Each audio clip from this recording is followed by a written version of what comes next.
Good evening, ladies and gentlemen. Good afternoon, good morning, and evening and night to everyone in the YouTube universe. What this YouTube series is called, what I'm talking about today, is called Natural Law. And natural law is a series of law that actually supersedes even God's law, because God's law is just a projection of man's thought through their conditioning, through the Bible, through other sacred texts from Hinduism, Sikhism, Islam, Judaism. So it's really when people talk about God's law, it's really a projection of their thoughts. So what I'm talking about is natural law, and the way natural law works is you're not separate from nature. You're supposed to be in harmony with nature, but because of thousands of years of conditioning, you're not in line with nature, and you're disconnected with nature. And the way natural law works is just how you live in your daily life. How fragmented you are in society these days. All sorts of problems we have in everyday living. For example, if you've got a normal 9 to 5 job, you're always fighting each other, stabbing each other in the back. That's how it usually works. Unmolested. So it's all about living with yourself in your inner being, with harmony with yourself, and with people that reflects within your outer world. So it's very important, ladies and gentlemen, to just live with harmony with yourself. And what this YouTube series is all about is explaining how natural law works within yourself, and how if you don't deal with your inner house, you will have dysfunctions, or people will come into your life that will actually sort it out for you. If you're not in touch with your inner self, because at the end of the day, nothing in the external world is going to come in and save you. At the end of the day, you can only save yourself at the end of the day, and that's how it works. If you depend on somebody, and you're attached to someone, it's going to cause a lot of misery in your everyday living. Your attachment and your desire for that particular person will cause misery for you. Even if he or she likes you or not, it doesn't really matter. It's just about living in harmony with your fellow brothers and sisters in this planet, and with it, and that's how it all works. Being in a peace within yourself. For example, when I'm talking about this kind of stuff, it's very important that I talk it from a Western point of view. If I can't talk to the children in Africa, so it doesn't really apply to them, because when they're being born, they have very very poor conditions. I'm not just talking about Africa, but other poor countries around the world that can't even feed the kids there, and they're dying very young. They're not to blame for their circumstances. I'm not talking about that. So it's very important when I talk, I'm not talking about those type of people. I'm talking about people within the Western world, and people that are just are able to feed and clothe themselves in a sufficient manner. Your life is just your current life at the moment is just the basic circumstances of your byproduct of your thoughts and your inner state and your conditioning. How it works is like, any problems externally that you have with people in your life, it's caused by something within yourself. For example, the government, we have a conflict with our government, is really a conflict within ourselves, because the government is really an extension of the individual. Society is the byproduct of society is made up of individuals, and we are obviously conditioned for thousands of years. We're not able to see that you are not separate from the people. People keep saying from the system. You're not separate from the system. You are part of it. You are part of human society. Human society is created of people made up of single individuals that make up the whole, as it were. So it's very important to realise that when people are attacking the system, because they're not separate from the system. Because people are ambitious, ruthless, cunning, and caught up in intellectual prison, as I call it. For example, like yesterday, I watched a presentation by the EU President Herman van Rompuy, and he was just what he was talking about was bamboozling the crowd with intellectual terms and words about the economy to mesmerize the public and saying, "Oh, how wonderful and wise he is."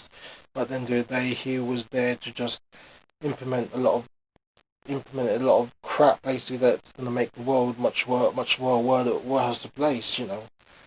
That's how it all works. And politicians, that they obviously they're not selected for this. They're not politicians are not there to serve the people. They're ultimately there to serve themselves and their political parties and the big business interests, as you can see.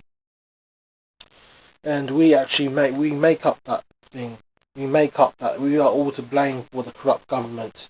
Every time you use a £10 note, £20 note, any form of pound note that you give to anyone, you're creating that corruption, because you're ultimately a slave to the system when you're using the Queen's pound, the English pound, as I say, or any form of currency. For example, in America or New Zealand, you're validating the Brit, as I call it, the empire, the system, as you call it. So one has to realise we have contributed to this corrupt society, and it's very important to realise that in your inner being. And what kind of whole action can you do to actually step out of this society? What I suggest is the Freedom Land Project, which I will actually talk about in the near future, and it's just very important to look at this from a holistic point of view, and you want to do a complete action which is completely whole and can completely change who you are at the end of the day. So what the Freedom Land Project will actually be a remedy to stop all these injustices that's actually happened, to actually not be part of the problem but part of the solution, and be a beaming light for the rest of the world, which is living in dark ages these days. People talk about there's a great awakening these days, but personally, from looking at the people around me and the people I'm with and the people I'm seeing in the streets, I don't see that. I see a great sleeping, I would call it, not great awakening, great sleeping at the moment. And really, at the end of the day, this solution is not for the 100% of society. It's just there for people that are aware, or people that really have broke down their psychological conditioning and willing to step outside the system, to live a self-sufficient life, and to the 99% they can do whatever they want. It's up to them. It's up to them if they want to go to shopping malls and McDonald's, or work to 9 to 5 rat race, or be caught up in religious dogmatic views or ideologies or whatever. It's up to them. You can't stop them. That's their life at the end of the day. You don't have the right to change the lives of other people, but at the end of the day, you have the right to change yourself at the end of the day. And that's what you can only do at the end of the day. You can't influence people around you, but you can influence people outside, the whole world, because you're not separate from the world. Let me elaborate what I'm trying to say. Just because you're awake to what's happening around the world doesn't necessarily mean that all your friends and family are going to support you. Don't think you're single and you've isolated. There are people around you that are aware that's what's happening in the world. But it's not going to be the 100, as people say, the 100 monkeys that everyone's going to wake up, because I don't see that. So I think it's just the small gradual percentage that people are being aware of what's happening around the world.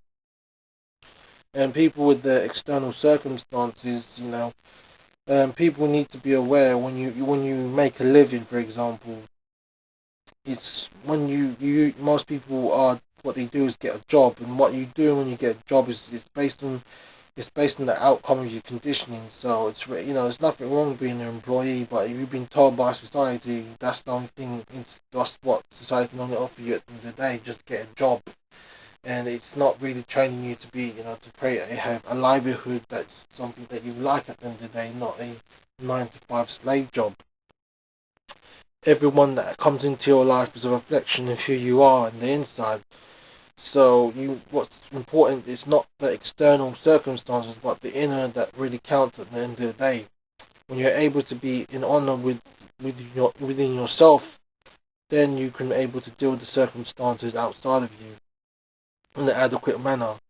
We live in this. We most of us as human beings, people can't see that we have so much in common at the end of the day. We might have a different skin color, different slave name, different physical features, different people in our lives and family members, and come from different countries and cultures and religions. But at the end of the day, you feel happiness, you feel joy, you feel misery, you feel sorrow, you feel anger, you feel all sorts of feelings, attachment, desire, all sorts of feelings that's not separate, which is common to all mankind. It's not your feelings at the end of the day. It's the feelings of mankind. It's not my sorrow. It's not my anger. It's not my depression. It's the depression of all of mankind, basically, because it's not our. We are all separate we are linked to the world. We are all separate. We're not separate from the rest of the world, and it's very important as human beings to realise that we are the world, and you're not isolated from that rest of the world. So it's very important, ladies and gentlemen, to realise that deep within yourself that you are not separate from the rest of the world, but you are the world. And when you change yourself so radically, psychologically, there'll be able to be external change within yourself.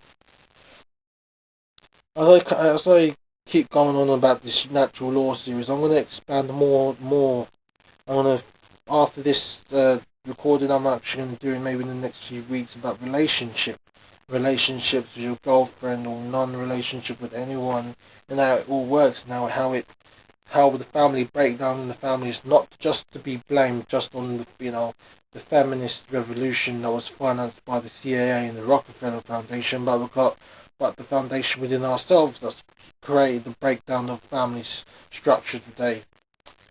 And it's very important, ladies and gentlemen, to know that we have caused the breakdown of our ancestors, ourselves, and you may be married and cause the breakdown of your family yourself. So it's very important that you're not separate from the problem. It's not some external source that caused that problems. Blaming feminism for all the injustices in the world. It's not good to actually say that, because at the end of the day, you're the one that chose the woman in your life to be with at the end of the day, and how it all works with relationship is that you have to be very observant and be objective. Obviously, most people, when they're in love and they can't be objective, they're always attached, and you can't just see one season one of that particular person. You're not able to see the dark side of that particular person, not able to read their actions. Believe it or not, people will fall in love with people not just to be with that person because they genuinely love them, it's just because they want to have kids. And as soon as they have kids, they'll just divorce that. And people who are more objective, they were able to see that in the dating stages when they're in a relationship. Because that particular person couldn't see his own ego, because he was in love and besotted with the woman's beauty, or that man's particular beauty, was not able to see the reality of who that real person is. And that other person just wanted to see as a kid machine, so she can have kids, because she didn't want to be, not have a kid. Because at the end of the day, there are lots of male and females that just want to have kids, and that's really it, and not generally love the person at the end of the day, or they generally love the person, but over time they have built an image of that particular person that they're just saying, oh, I don't like to be with this person anymore, because they've built up an image between each other, and they basically they ruin each other's, they have an image with each other of all the bad things that's happened to them in their lives. And it's very important not to build an image of each other, because it impediments your daily living.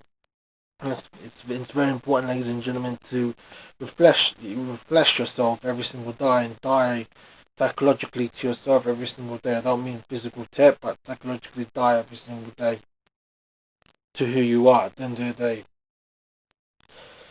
Okay, I'll just finish now. I'll have more videos in that upcoming next week or two. Check out my 9/11 videos, my Freedom Land project, and part 2 will be coming up. So I have lots of videos coming up, and my Alternative History 101 will be coming up next week. Thanks for listening to me, and I hope you have a great day. Thank you.